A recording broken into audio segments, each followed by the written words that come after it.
Au printemps, soudain, les cygnes se sont mis à parler. Les marmottes ne sifflent plus leur inquiétude ou leur joie de vivre. Elles ne tiennent plus de savantes réunions dans la douceur de l'air ensoleillé. Parce qu'un matin, dans les pierriers de Prafleury, le tonnerre des moteurs et des détonations a brusquement déchiré le silence du monde.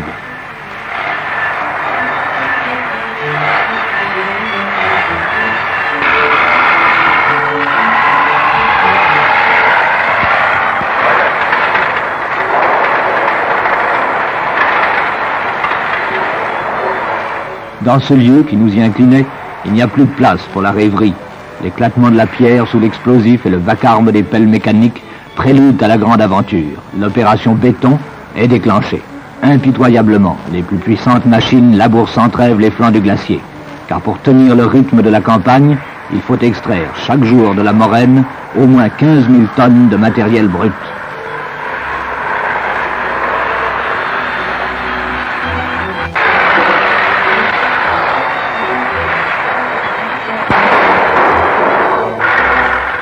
Afin que s'échafaude plus bas l'œuvre patiemment préparée, 100 000 fois, chaque année jusqu'à la fin des travaux, de gigantesques camions de 26 tonnes transporteront depuis la moraine les agrégats qu'ils versent directement dans un concasseur géant, formidable mâchoire d'acier, capable de broyer des blocs de 3 tonnes en quelques secondes.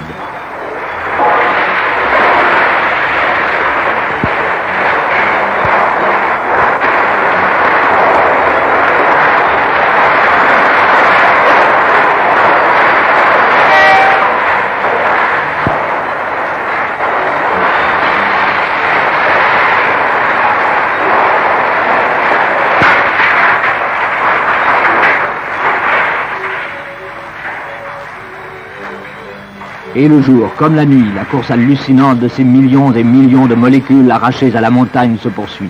Quittant le chantier de Prafleury, elles seront acheminées par un tapis roulant 300 mètres plus bas sur le chantier de Blava. Nom un peu rébarbatif, comme les aspérités du rocher qui surgissaient autrefois à chaque détour des petits chemins avant que les ingénieurs fassent de cet endroit une sorte de grand cœur métallique. À force d'énergie, des installations géantes se sont agrippées à la pierre. Comme par enchantement, ont surgi des laboratoires, des tours de béton, des téléphériques. Blava, c'est un village au sommet du monde, fait d'hommes seuls, qui doivent sans défaillance et sans repos faire fonctionner un organisme de fer et d'acier. Et voici qu'arrive le ballast nécessaire à la fabrication du béton. Les tapis roulants se succèdent, qu'ils conduisent dans l'enfer assourdissant de la station de triage et lavage.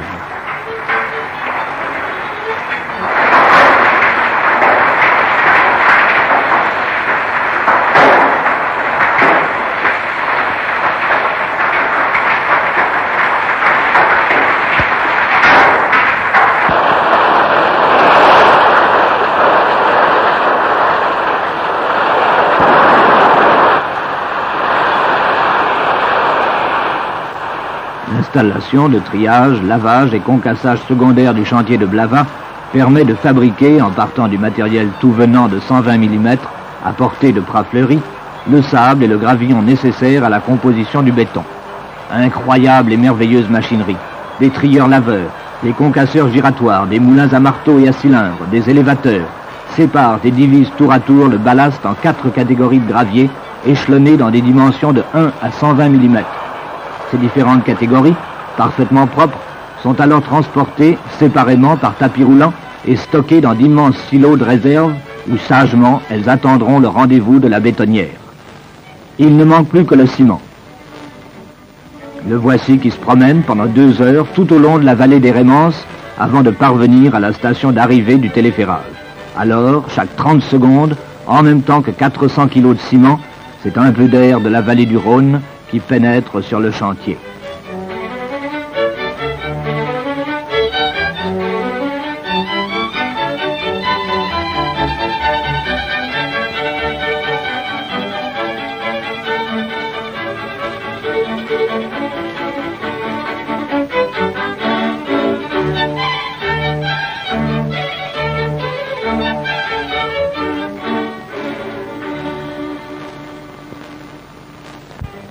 Pendant qu'un système d'aspiration conduit le ciment aux deux tours, les tapis roulants viennent une dernière fois chercher le ballast, trié sous les silos, et l'emmènent rapidement aux insatiables bétonnières. Les 6 bétonnières de la Grande Dixence avalent chaque jour 800 tonnes de ciment. Elles n'ont d'autre souci que de malaxer inlassablement cette pâte dure qui fera naître l'œuvre de foi et de courage pour laquelle 1 millier d'hommes luttent en se donnant la main.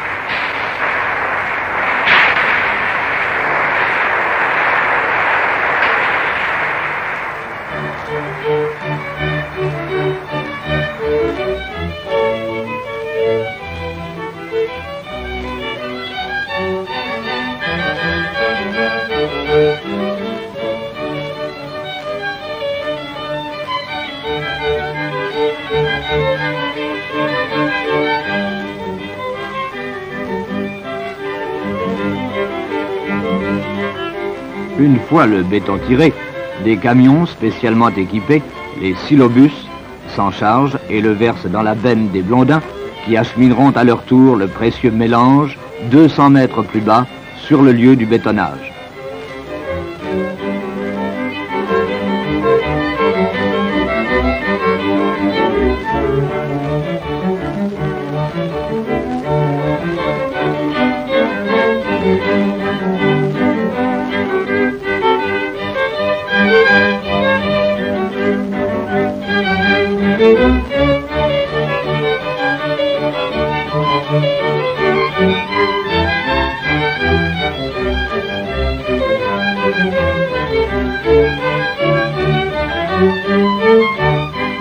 Et c'est de cette manière que 700 fois par jour, 16 000 kilos de béton s'envolent entre les deux pans de la vallée, accrochés à un bizarre petit chariot de fer, glissant lui-même le long d'un câble à la vitesse de 5 mètres seconde et qu'en mémoire du funambule français, on appelle un blondin.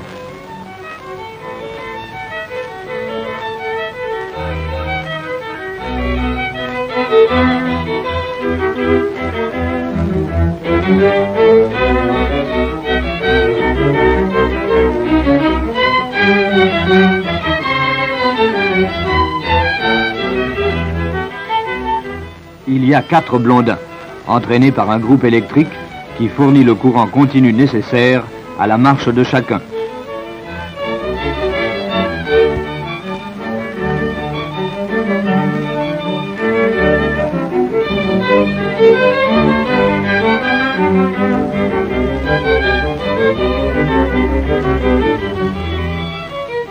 Les câbles porteurs des blondins sont ancrés en un point fixe commun sur la rive gauche de la vallée et en un point mobile sur la rive droite, fait d'une maisonnette de 120 tonnes, pouvant coulisser le long d'une rampe commune aux 4 blondins, ce qui leur permet de se déplacer dans tous les sens. Ainsi, 25 km de câbles ont tissé leur mystérieuse toile d'araignée par-dessus la vallée, fragile ossature de fil d'acier que les techniciens entretiennent avec un soin jaloux, puisque d'elle dépend en grande partie la bonne marche du bétonnage.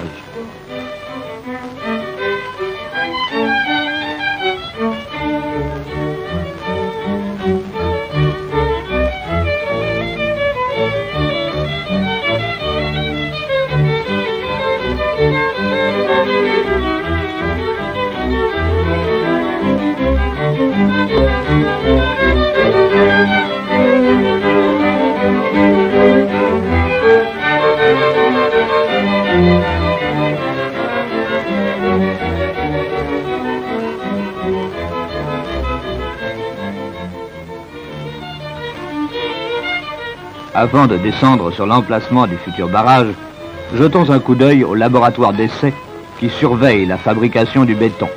Chaque benne, emportée par les blondins, a été contrôlée avant qu'elle ne quitte la tour à béton. Quelques kilos en sont alors prélevés, qui subissent au laboratoire un traitement miniature analogue à celui du bétonnage. On reconstitue ainsi, artificiellement, une infime partie du barrage afin d'en éprouver la résistance. Le bloc que nous voyons ici sous presse bétonné il y a 28 jours, sera capable de résister à une charge de 200 tonnes, soit environ une pression de 280 kg par centimètre carré. 2 mois plus tard, ce même bloc verrait sa résistance augmenter de 25%.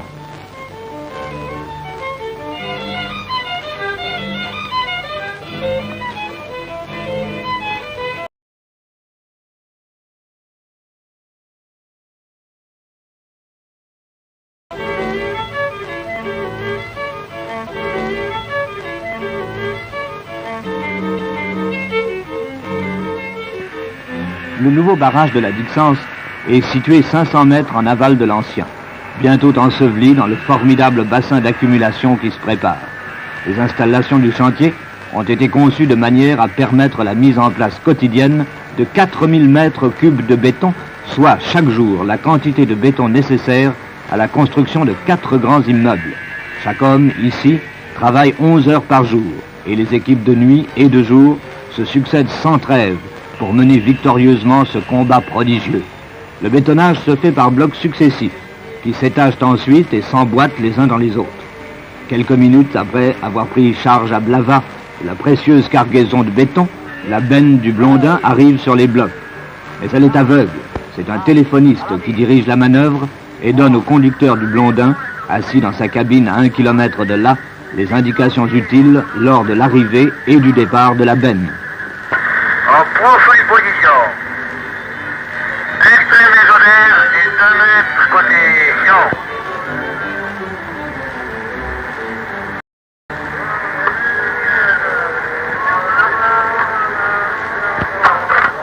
Très bien. Pour la gaine, à Robin, qui va ouvrir.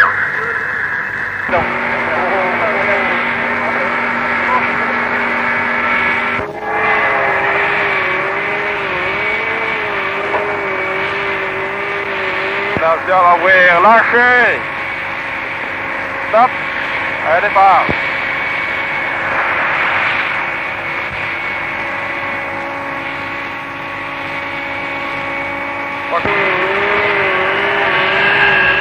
Quelle position? Il faut encore déplacer la tour, 1 mètre côté Sion. 1 mètre les odeurs.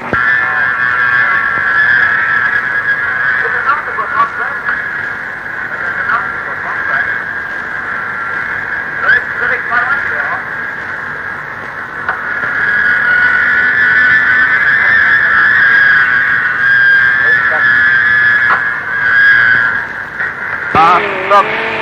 Tu vas à 1 mètre d'auteur.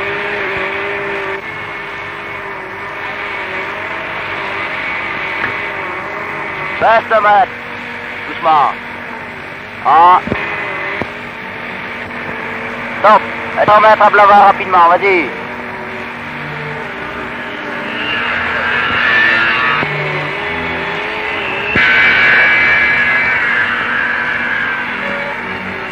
Lâchez.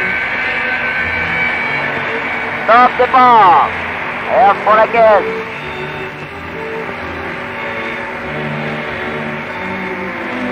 Prochaine position, 4 mètres à Blavat. Il y en a un peu, je sais pas moi. J'ai vraiment peur de près du bord. Ben. Hein? Si. Drop. Une fourmilière d'hommes casqués s'affaire sur ces cubes énormes, nettoyant, préparant les coffrages ou maniant les lourds vibrateurs pour étaler et tasser le béton.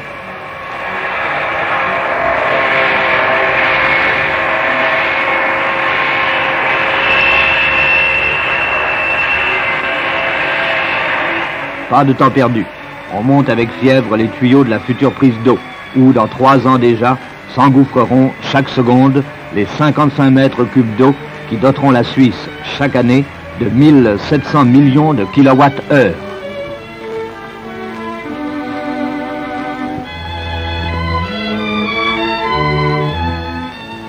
Voici qu'un bloc est terminé. Aussitôt, les arroseurs en prennent possession et nettoient au jet d'eau cette surface rugueuse et délicate sur laquelle, dans 3 jours, une couche nouvelle viendra se poser.